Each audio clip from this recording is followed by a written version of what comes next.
আসসালামু আলাইকুম রহমতুল্লাহি ওয়া বারাকাতুহু। দেশ এবং প্রবাদ যে যেখানে বসে আজকের এই ভিডিও দেখবেন সবাইকে আন্তরিক শুভেচ্ছা অভিনন্দন। প্রিয় দর্শক, আশা করি সবাই ভালো আছেন। আমি 10ই ফেব্রুয়ারি 2015 আমি উত্তরায় যাই। সেখানে আইন শৃঙ্খলা পরিচয় দিয়ে একজন আমাকে বলে, আপনি গাড়িতে উঠুন, আপনি অ্যাডভোকেট সোহেল না? আমি বললাম জি। সুপ্রিম কোর্টে প্র্যাকটিস করে আমি বললাম জি, আপনি গাড়িতে উঠুন, আপনার সাথে আমার কথা আছে। গাড়িতে উঠলাম। গাড়িতে ওঠার সাথে সাথেই আমাকে টর্চার, সাথে সাথেই আমাকে ইলেকট্রিক শর্ট দেওয়া হয়, হাই ভলিউমে মিউজিক রাখা হয় এবং ব্যাপক নির্যাতন করা হয়। এরপর ওখান থেকে তারপর আমাকে একটা জায়গায় নিয়ে যাওয়া হয় যেটা আন্ডারগ্রাউন্ড, গাড়ির নিচে। বুঝতে পারছিলাম সেটা এটা আন্ডারগ্রাউন্ড, গাড়ির নিচে নাম ছিল। তারপর সেখানে রাখা হয়, সেখানে রেখে চেয়ারে বসা হয় এবং চেয়ারে বসে ওখানে নন স্টপ ইলেকট্রিক শক দেওয়া হয় আমাকে এবং ঝুলিয়ে অনেকক্ষণ প্রহার করা হয় এবং আমার কোমরের নিচ থেকে এগুলো অবশ হয়েছিল। আমি 3-4 দিন মানে সেন্সেশন ছিল না আমার হাতে হাতে পায়ে। এরপর আমাকে ওখানে রাখা হয়। ওখানে একবার বাথরুমে যাওয়ার জন্য বলা হতো, একবারই নিত তারা। হ্যাঁ, আর সারাদিনে বাথরুমে নিয়ে যেতে দিত না। আর এই নির্মম নির্যাতন টানা কয়েকদিন চলে আমার উপরে। এরপর ওখানে 4 মাস 3 দিন আমি ছিলাম রেব 1-এ, আর 2 মাস পরবর্তী অন্য জায়গায় শিফট করে তারা। সেটাও তাদের বক্তব্য অনুযায়ী যে সেটা রেব 1 ছিল। ওখানে আমি আসলে জানি না যে পরবর্তী আয়না করে রেখেছে নাকি রেব 1-এ, সেটা জানি না। বাট ওরা 2-1 জনের সঙ্গে আমার এমনি কথা হতো, তারা কানে কানে বলতো আমার কথায় বাড়ি, আমি কি করি না করি। তখন আমি বলতাম যে ভাই, এটা কোথায় নিয়ে এসছে আমি তো জানি না, আমাকে কি ছেড়ে দিবে, আমাকে কি মেরে ফেলবে?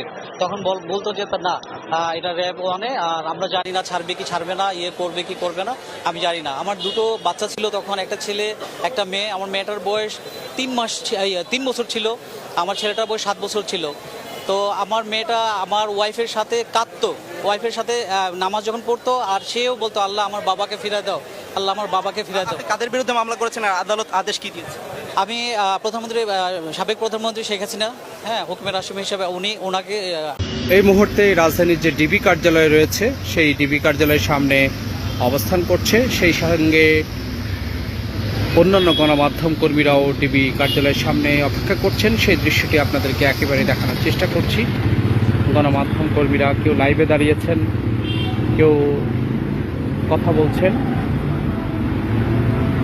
এবং তথ্য জানাচ্ছেন। সেই তথ্যটি কি? তথ্যটি হলো 5 আগস্ট ছাত্র জনতার আন্দোলনের মুখে শেখ হাসিনা সরকারের পতন হয়। তারপর পরেই শেখ হাসিনা দিল্লিতে চলে যান, তার নেতাকর্মীরা চলে যান আত্মগোপনে। আত্মগোপন থেকে গতকাল মঙ্গলবার বের হয়েছিলেন বেসরকারি শিল্প বিনিয়োগ উপদেষ্টা সালমান এফ রহমান এবং সাবেক আইনমন্ত্রী আনিসুল হক। দুজনেই সরকারের প্রভাবশালী মন্ত্রী ছিলেন এবং একজন প্রভাবশালী উপদেষ্টা ছিলেন। তাদেরকে পাকড়াও করা হয়েছে। তারা সদর ঘাট দিয়ে পালিয়ে যাওয়ার চেষ্টা করেছিলেন, তখনই তাদেরকে ধরা হয়েছে, গ্রেপ্তার করা হয়েছে। গ্রেপ্তারের পরপরই তাদেরকে রাজধানীর যে ডিবি কার্যালয় রয়েছে সেই ডিবি কার্যালয়ের সামনে তাদের ভেতরে রাখা হয়েছে। প্রথমে নিউ মার্কেট থানায় নেওয়ার কথা হয়েছিল, কিন্তু নিরাপত্তার না থাকার কারণে সেখান থেকে তাদেরকে না নিয়েই ডিবি কার্যালয়ে নিয়ে আসা হয়েছে এবং সেখানে তাদেরকে রাখা হয়েছে। ডিবি কার্যালয়ে কিছুক্ষণ আগে একটি কালো গাড়ি করেই তাদেরকে কোর্টে নিয়ে যাওয়ার প্রস্তুতি শুরু হয়েছে, সেটা আমরা দেখেছি এবং কোর্টে নিয়ে যাওয়া হবে, সেখানে রিমান্ড চাওয়া হবে। গত 16 জুলাই ছাত্র জনতার যে আন্দোলন হয়েছিল সেই আন্দোলনে ঢাকা কলেজের পাশেই 2 জন নিহত হয়, একজন ছাত্র একজন হকার। সেই হত্যাকাণ্ডের ঘটনায় ইন্ধনদাতা হিসেবে সাবেক আইনমন্ত্রী আনিসুল হক এবং প্রধানমন্ত্রী শেখ হাসিনার শিল্প বিনিয়োগ উপদেষ্টা সালমান এফ রহমান। দেশদ্রোহী প্রধানমন্ত্রী এবং সেই ফ্যাসিস্ট রাজনৈতিক দল বাংলাদেশে কোনোভাবেই রাজনীতি করতে পারে না। সেই জায়গা থেকে পরিষ্কারভাবেই আওয়ামী লীগকে নিষিদ্ধের দাবিতে এবং প্রধানমন্ত্রীকে দেশে ফিরিয়ে এনে বিচারের মুখোমুখি করার দাবিতে সমগ্র দেশবাসী আন্দোলন করছে, প্রতিবাদ করছে। কাজেই সেই সময় যদি সরকারের পক্ষ থেকে, যেই সরকার জনগণের ম্যান্ডেট নিয়ে, জনগণের সমর্থন নিয়ে আমরা যাদেরকে ক্ষমতায় বসিয়েছি, তারা যদি জনমতের বিপরীত কথা বলেন তাহলে একটা প্রতিক্রিয়া তৈরি হয়। আজকে এই বিষয়টা আমরা তার কাছে জানতে চেয়েছি আসলে কি, এবং বর্তমান প্রেক্ষাপটে তিনি পরিস্থিতিকে কিভাবে দেখছেন, আমাদের কাছ থেকে কি সহযোগিতা চান এবং আমরা কি চাই তার কাছে।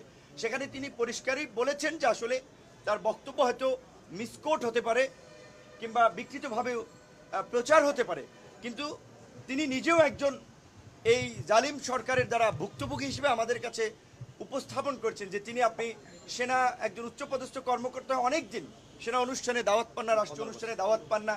কাজেই তারা অবশ্যই এই যে গণহত্যা চালিয়েছে যে ঘাতকরা, তাদের বিচার চান এবং গণহত্যাকারীদের দৃষ্টান্তমূলক শাস্তির মাধ্যমে বাংলাদেশে যেন আর কেউ এই দুঃসাহস দেখাতে না পারে সেটি তারা নিশ্চিত করতে চান। এই একটি কনসার্নের জায়গা। পাশাপাশি বর্তমান পরিস্থিতিতে ল অ্যান্ড অর্ডার স্বাভাবিক করার জন্য বিশেষ করে পুলিশি ব্যবস্থা ফাংশন করাটা খুবই জরুরি। কিন্তু আপনারা ইতিমধ্যেই লক্ষ্য করেছেন যে পরিস্থিতি তৈরি হয়েছে, তাতে অনেক জায়গায় পুলিশ মনোবল হারাচ্ছে, অনেকে কাজে যোগদান করেনি এবং গত 15 বছরে যেভাবে দলীয়করণ করা হয়েছে, কাজেই সেখানে যদি দলবাজদেরকে চাকরিচ্যুত না করা হয়, ব্যবস্থা না নেওয়া হয়, তাহলে কিন্তু পুলিশের মধ্যে এই অস্থিরতা চলতে থাকবে। এক পক্ষ কাজে যোগদান করবে, আরেক পক্ষ যোগ না দেওয়ার জন্য উস্কানি দেবে। এমনকি আমরা পুলিশের মনোবল বৃদ্ধির জন্য আমরা একটা প্রস্তাব করেছি যে ঝুঁকিপূর্ণ এলাকাগুলোতে পুলিশের সাথে অন্তত 10 সদস্যের একটা সেনা টিম মোতায়েন করা। একই সাথে 64 জেলায় এবং যে কয়টা থানা এবং উপজেলা আছে সমস্ত জায়গায় নতুন ওসি এবং পুলিশ সুপারকে নতুন করে নিয়োগ দেওয়া বা পদায়ন করা। কারণ হচ্ছে আমরা ইউএনেরও দাবি জানিয়েছি, সেটা জনপ্রশাসন মন্ত্রণালয় করবে, কিন্তু একই সাথে এটা আমরা সমস্ত সরকারি চাকুরিজীবী কর্মকর্তা কর্মচারীদেরকে অভয় দিতে চাই যারা এই প্রাচীর শক্তির সহযোগী ছিলেন না, অন্যায় করেননি, তাদের কারো চাকরি যাবে না। আমরা মনে করি যে অবশ্যই 64 জেলার এসপি খারাপ ছিলেন না, কিংবা সমস্ত ডিআইজিরা কখনোই সবাই খারাপ না, হয়তো পরিস্থিতির কারণে অনেকে অনেক কিছু করতে বাধ্য হয়েছেন, কিন্তু যাদের গুড ট্র্যাক রেকর্ড রয়েছে, যাদের পেশাদারিত্ব ছিল এই পরিস্থিতির মধ্যে ন্যূনতম, তারা কেউ যেন চাকরিচ্যুত না হয়। কারণ একসাথে সব ধরনের ব্যবস্থা নেওয়া যায় না। আপনারা জানেন সালমান এফ রহমানের মতো একজন স্বীকৃত ব্যাংক লুটেরা, শেয়ার বাজার কেলেঙ্কারির সাথে জড়িত মাফিয়া গ্রেপ্তার হয়েছে। স্বাভাবিকভাবেই বাংলাদেশের বর্তমান যে পরিস্থিতি, অনেক ব্যবসায়ীর বিতর্কিত ভূমিকা রয়েছে। এখন ব্যবসায়ীরা যদি আতঙ্কিত হয়, তাহলে এখন এই সরকারের যে প্রধান দুটি চ্যালেঞ্জ, একটি হচ্ছে ল অ্যান্ড অর্ডারকে স্বাভাবিক করা এবং ইকোনমি গতিশীল করা, তাহলে কিন্তু অর্থনীতি থমকে দাঁড়াবে। কাজে আমরা এটাও পরিষ্কার করেছি যে ব্যবসায়ীরা যেন হয়রানির না শিকার হয়। এবং এই যে এটা তো সত্য, দিনের আলোর মতো আপনারা দেখতে পাচ্ছেন কিছু কিছু জায়গায় চর দখলের মধ্যে ইতিমধ্যে একটা শ্রেণীর উদ্ভব হয়েছে, নব্য দখলদার, পত্রিকা অফিস দখল করছে, টিভি চ্যানেল দখল করছে, মানুষের মিল ফ্যাক্টরি দখল করছে।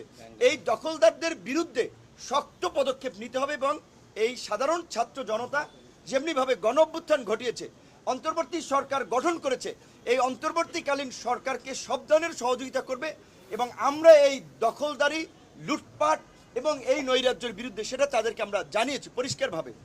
এবং তারাও বেশ কিছু ক্ষেত্রে আমাদের সহযোগিতা চেয়েছে।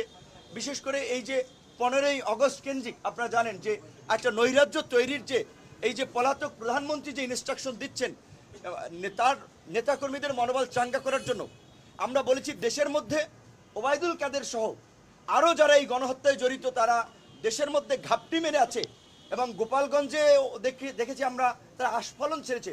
অনতিবিলম্বে তাদেরকে খুঁজে খুঁজে গ্রেপ্তার করা এবং ছাত্রলীগ যুবলীগের সন্ত্রাসীদেরকে ওবায়দুল কাদের নিজেই লেলিয়ে দিয়েছেন। কাজে এখন তাকে গ্রেপ্তার করা একটা প্রধান একটা বিষয় হয়ে দাঁড়িয়েছে। তাকে গ্রেপ্তার করলে অনেক কিছু বের হয়ে আসবে। পাশাপাশি ছাত্রলীগ যুবলীগ যেহেতু এই আন্দোলনে ভায়োলেন্স করেছে, সরাসরি গুলি চালিয়েছে এবং ষষ্ঠ উপদেষ্টা মহোদয় নিজেই বলেছেন তিনি আপনার 7.6 mm গুলি তিনি বিডিআর সদস্যের এই আপনার সিনাতে দেখেছেন। তো কাজে এই যে চিহ্নিত অস্ত্রধারী সন্ত্রাসীদেরকে অনতিবিলম্বে গ্রেপ্তার করা, সকল ধরনের অবৈধ এবং বৈধ অস্ত্র জমা নেওয়া এবং এই সন্ত্রাসী কর্মকাণ্ডের জন্য রাজনৈতিক দলকে নিষিদ্ধ, সেটা নির্বাহী আদেশ কিংবা আপনার নির্বাচন কমিশন অনেক নিয়ম নীতির মধ্যে দিয়ে হবে, কিন্তু ছাত্রলীগ যুবলীগকে সন্ত্রাসী সংগঠন হিসেবে চিহ্নিত করে স্বরাষ্ট্র মন্ত্রণালয় প্রজ্ঞাপন দিতে পারে, আমরা তার কাছে সেটি দাবি জানিয়েছি। পাশাপাশি তিনি আমাদের কাছে অনুরোধ জানিয়েছেন, আহ্বান জানিয়েছেন, দেশবাসীর প্রতি আহ্বান জানিয়েছেন আমাদের মাধ্যমে ল অ্যান্ড অর্ডারকে স্বাভাবিক করতে পুলিশ প্রশাসনকে সব ধরনের সহযোগিতা করতে। কোথাও যদি কোনো চিহ্নিত সন্ত্রাসী নৈরাজ্যকারী কোনো অবস্থান করে থাকে আমাদেরকে তথ্য দেবেন। তার ব্যক্তিগত নাম্বার, তার কর্মকর্তাদের নাম্বার আমাদেরকে দিয়ে দিয়েছে। তারা পরিষ্কারভাবেই বলে দিয়েছে আমরা তাদের তথ্য দেওয়া মাত্রই তাদের বিরুদ্ধে পদক্ষেপ নেওয়া হবে। সর্বশেষ যেই কথা, এই যে একটা সরকার গঠিত হয়েছে, এখনও আমাদের অনেক ঝুঁকি রয়েছে, আশঙ্কা রয়েছে। কাজে আগামীকালকে থেকে ইতিমধ্যে বিভিন্ন রাজনৈতিক দল, ছাত্র জনতা সবাই আওয়ামী লীগকে নিষিদ্ধ করা সহ বিভিন্ন দাবিতে রাজপথে নামছেন। আন্দোলনকারী দলকে, যারা বিপ্লবী ছিলেন, বিপ্লবীদের দ্বারা কোথাও যেন কোনো বিন্দুমাত্র শৃঙ্খলার ঘাটতি না হয়। কোনো কেউ ভায়োলেন্স তৈরি করতে চাইলে যথাসময়ে পুলিশ এবং সেনাবাহিনীর সহযোগিতা নিয়ে তাদেরকে যেন আটক করার ক্ষেত্রে সবাই সহযোগিতা করে, তারা সেটি আহ্বান জানিয়েছেন। কারণ আমরা স্বাধীনতা অর্জন করেছি, এখন শান্তিপূর্ণভাবে দেশকে শান্তির পথে পরিচালিত করা আমাদের দায়িত্ব, সরকারের দায়িত্ব। এই সরকারের রাষ্ট্র পরিচালনায় অনেকের অভিজ্ঞতা নাই। কাজে আমরা যদি সহযোগিতা না করি, সেই সহযোগিতা ছাড়া তারা কিন্তু সাকসেস হবে না। তাই সাংবাদিক, বিশেষ করে গণমাধ্যমকে প্রকৃত অর্থে ফোর্থ স্টেট হিসেবে রোল প্লে করার আমি মনে করি সময় এসেছে। আপনাদের অবাধ স্বাধীনতা রয়েছে, কোথাও কোনো বিশৃঙ্খলা নৈরাজ্য দেখা মাত্র আপনারা গণমাধ্যমে তুলে আনেন এবং আপনারাও আপনাদের জায়গা থেকে সরকারের কাছেও আপনারাও এই বিষয়গুলো নিয়ে কথা বলেন। আমরা নাগরিক সমাজ, রাজনৈতিক দলের পক্ষ থেকে আমাদের অবস্থানগুলো জানাচ্ছি। আমরা সব ধরনের সহযোগিতা করব। সবাইকে শান্তিপূর্ণভাবে কর্মসূচি পালনের আহ্বান জানিয়ে আওয়ামী লীগের প্রতি, ছাত্রলীগ, যুবলীগের প্রতি যারা দেশে আছেন তাদের প্রতি একটা আহ্বান রাখতে চাই যে আমরা আপনাদেরকে গত 4-5 বছর ধরে বলছিলাম যে শেখ হাসিনা পালিয়ে যাবে, ওবায়দুল কাদের, সালমান এফ রহমানরা হয়তো আফগানিস্তানের মতো প্লেনের চাকা ধরে পালাতে পারবে। আপনাদেরকে এই দেশে থাকতে হবে। কাজেই আপনারা এমন কিছু কইরেন না ক্ষমতার পট পরিবর্তন হলে জনরোষে আপনাদের অবস্থা খারাপ হয়। তো আপনারা কথা শোনেন নাই, আপনারা এমন কর্মকাণ্ড করেছেন, এখন জনগণ আপনাদেরকে পাইলে কি করবে আল্লাহ মাবুদ জানে। তো সেই জায়গা থেকে আপনারা এইটুকু বলবো, আপনাদের প্রধান নেত্রী পালিয়ে গিয়েছেন, আপনাদের কারো কথা ভাবেন নাই। প্রধান সেই নেত্রীর ছেলে, তিনি বলেছেন যে তিনি কোনো পার্টির কথা, দলের কথা ভাবছেন না, তিনি তার মা, তার পরিবারের কথা ভাবছেন। কাজেই আপনারা যদি কারো উস্কানিতে রাস্তায় নেমে কোনো ধরনের নৈরাজ্য এবং বিশৃঙ্খলা করেন, শেখ হাসিনা তো পালাতে পারছে, আপনারা কিন্তু পালাতে পারবেন না। একদিকে আইন শৃঙ্খলা বাহিনী, একদিকে সেনাবাহিনী, একদিকে আমরা জনগণ, বিপ্লবী ছাত্র জনতা। কাজেই কোনো ধরনের নৈরাজ্য করার দুঃসাহস আপনারা দেখাবেন না। আমরা চাই যারা আছেন ক্ষমা চেয়ে আপনারা ভালো হয়ে যান, শান্তিপূর্ণভাবে দেশে থাকেন। কোনো ধরনের বিশৃঙ্খলা করা থাকলে বিপ্লবী ছাত্র জনতা এবং সরকার মিলে আপনাদের বিরুদ্ধে ব্যবস্থা নেবে। আপনাদেরকে হুঁশিয়ার এবং সাবধান করে দিতে চাই। শেখ মুজিবুর রহমান সাহেব একজন জাতীয় নেতা ছিলেন, কাজেই তার প্রতি শ্রদ্ধা নিবেদন কিংবা তার প্রতি কারো ভালোবাসা থাকতে পারে। এখন দেশের যে পরিস্থিতি, এই পরিস্থিতিতে যদি আপনারা এই ধানমন্ডিতে শোডাউন দেওয়ার প্রস্তুতি নেন, গোপালগঞ্জে আস্ফালন দেখানোর চেষ্টা করেন, তাতে এইদিকে যে ক্ষুব্ধ ছাত্র জনতা, আপনারা কিন্তু স্বাভাবিকভাবেই রাস্তার যে পরিস্থিতি আপনারা দেখেছেন, প্রাণ নিয়ে কিন্তু ঘুরে ফিরতে পারবেন না। কাজেই দয়া করে আপনাদেরকে অনুরোধ করব, এই নৈরাজ্য তৈরি করার বিন্দুমাত্র দুঃসাহস দেখাবেন না। সবাই ভালো থাকবেন। আসসালামু আলাইকুম। ধন্যবাদ আপনাদের সকলকে। গুলি করলে মরে একটা, আহত হয় একটা, একটাই যায় স্যার, বাকি যায় না। এটা হচ্ছে স্যার সবচেয়ে বড় আতঙ্কের এবং দুশ্চিন্তার বিষয়।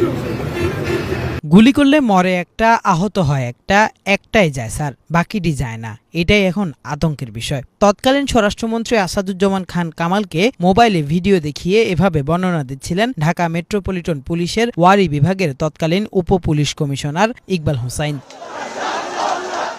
কোটা সংস্কারের দাবিতে চলা বৈষম্য বিরোধী ছাত্র আন্দোলনে ছাত্র জনতার উপর গণহারে নির্বিচারে গুলি চালায় পুলিশ, বিজিবি ও সরকার দলীয় ক্যাডাররা। কিন্তু এত গুলির পরও রাস্তা ছাড়েনি আন্দোলনকারীরা। কোনোভাবে আন্দোলনকারীদের সরাতে না পারায় ভিডিও দেখিয়ে এই কর্মকর্তার হতাশা প্রকাশের একটি ভিডিও ছড়িয়ে পড়েছে সামাজিক যোগাযোগ মাধ্যমে। ভিডিওতে দেখা যায় মোবাইলে একটি ভিডিও দেখিয়ে ওয়ারী বিভাগের এডিসি ইকবাল হোসাইন ছাত্রদের সরাতে না পারার আক্ষেপ করছিলেন। এ সময় গোল হয়ে মনোযোগ দিয়ে সেই ভিডিও দেখছিলেন তৎকালীন স্বরাষ্ট্রমন্ত্রী আসাদুজ্জামান খান কামাল, স্বরাষ্ট্র মন্ত্রণালয়ের সচিব জাহাঙ্গীর আলম, পুলিশ প্রধান চৌধুরী আব্দুল্লাহ আল মামুন এবং Dhaka metropolitan police commissioner Habibur Rahman.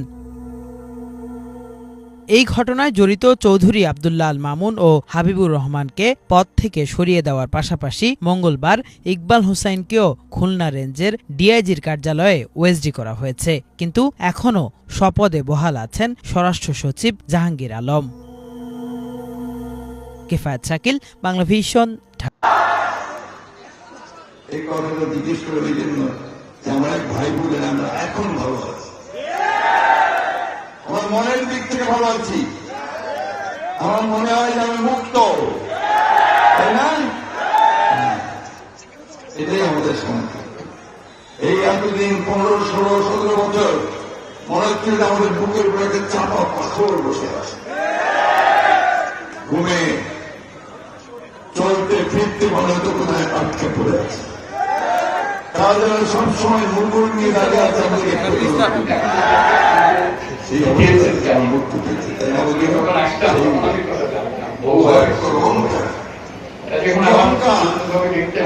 কথা কি বার্তা মনে করছে ওরা আমাদের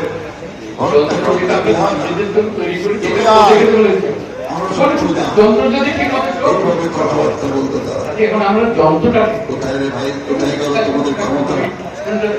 কোথায় গেলে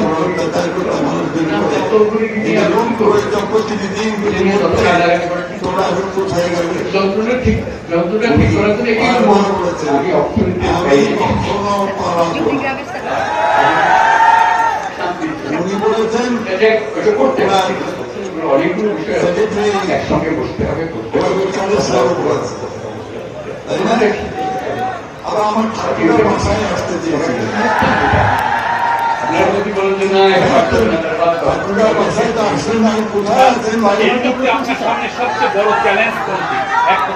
কোথায় আছেন? আমি আপনাকে আমন্ত্রণ জানাচ্ছি, আসেন আমার ভাষায়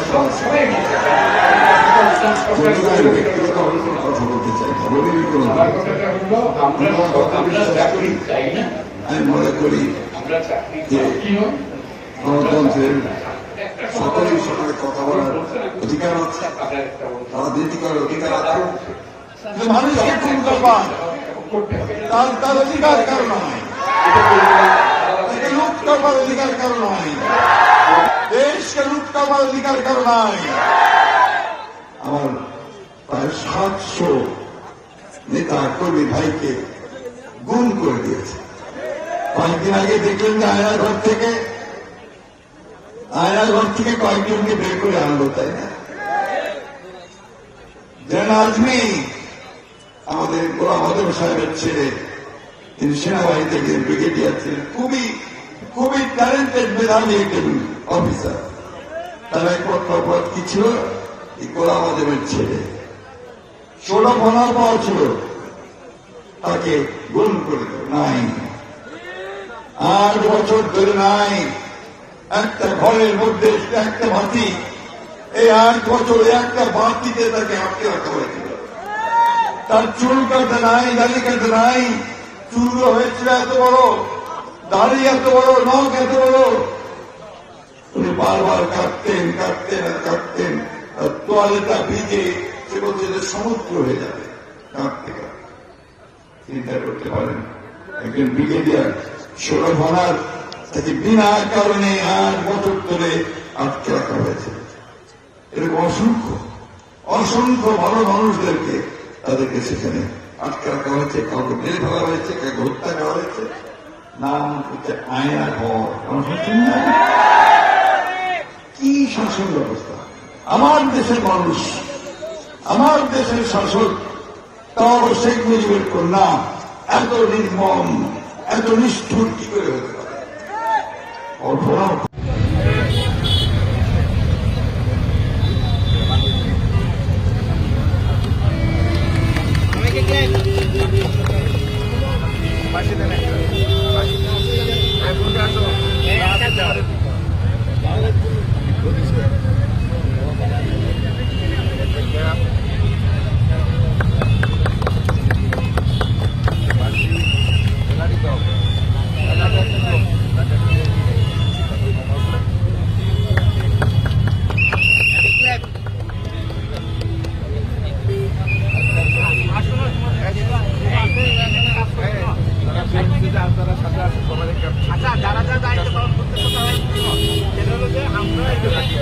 সার্কিট মধ্যে আছে, আমাদের ফিল্ড সার্কিট মধ্যে আছে, আমি কোথায় নিউ ইয়র্কের মধ্যে আছি।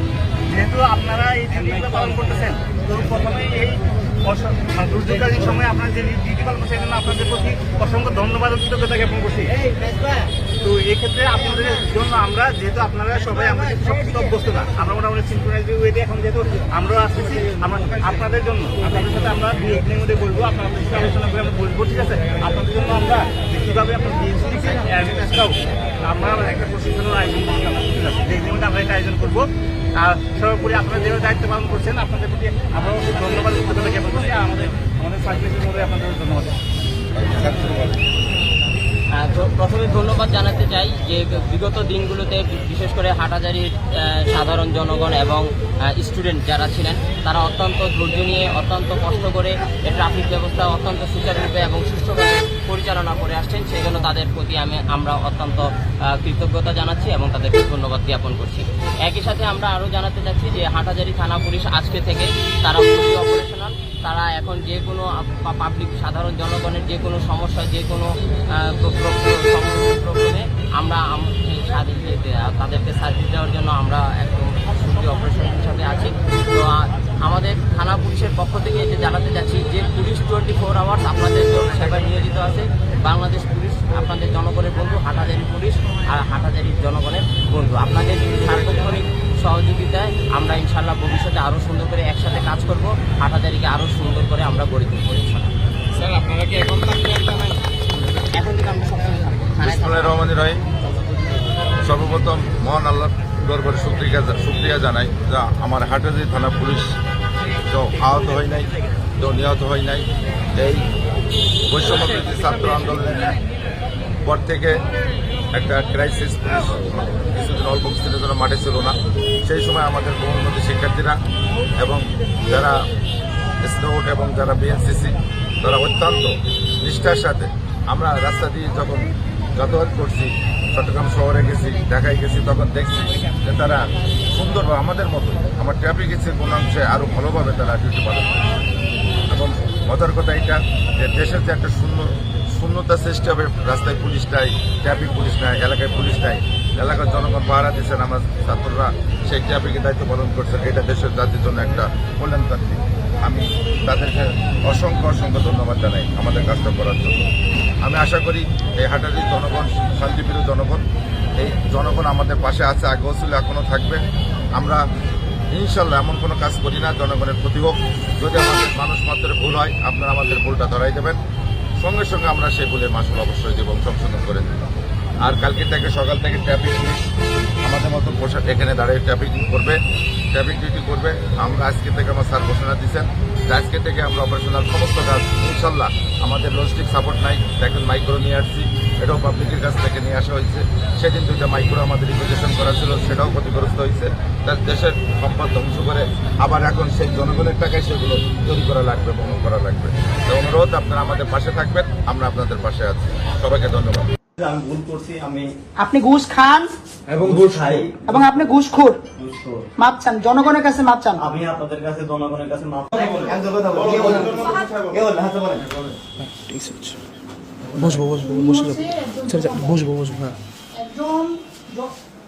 একজন ক্লায়েন্ট যখন ওর কাছে আসে যে আমি পাসপোর্ট করবো, তখন পাসপোর্ট করতে যদি 6,000 টাকা লাগে, তখন উনি বলে আরো 2,000 টাকা এক্সট্রা লাগবে।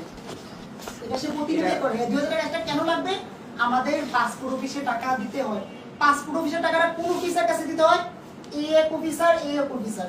এখন প্রমাণ হচ্ছে আমরা ওনার কাছ থেকে ফোনটা বের করে ওনাদের 2জন নাম্বার পাওয়া গেছে এবং ওনাদের সাথে কথা বলছে, এখানে যথেষ্ট প্রমাণ আছে, টাকা পয়সা লেনদেনের প্রমাণ আছে, ডাচ বাংলা ব্যাংকে লেনদেন করছে, বিকাশে লেনদেন করছে। ওরা যতদিন এই অফিসে চাকরি করছে ততদিনেই এই এলাকার জনগণকে ওরা হয়রানি করছে। আমরা শুধু ওদের না, ওদের সাথে যারা জড়িত আছে সবার পদত্যাগ দেখে আমরা এখান থেকে সবাই যাবো, তাছাড়া আমরা এখান থেকে যাবো না, এটাই আমাদের দাবি। এতটুকুই। আপনাদের যত প্রমাণ প্রয়োজন ওদের কাছে আছে, আমরা দেখাতে পারবো। ওদের ফোন এখানে জব্দ করা আছে, আপনি এটা দেখতে পারেন। এতটুকুই, এর থেকে বেশি আমরা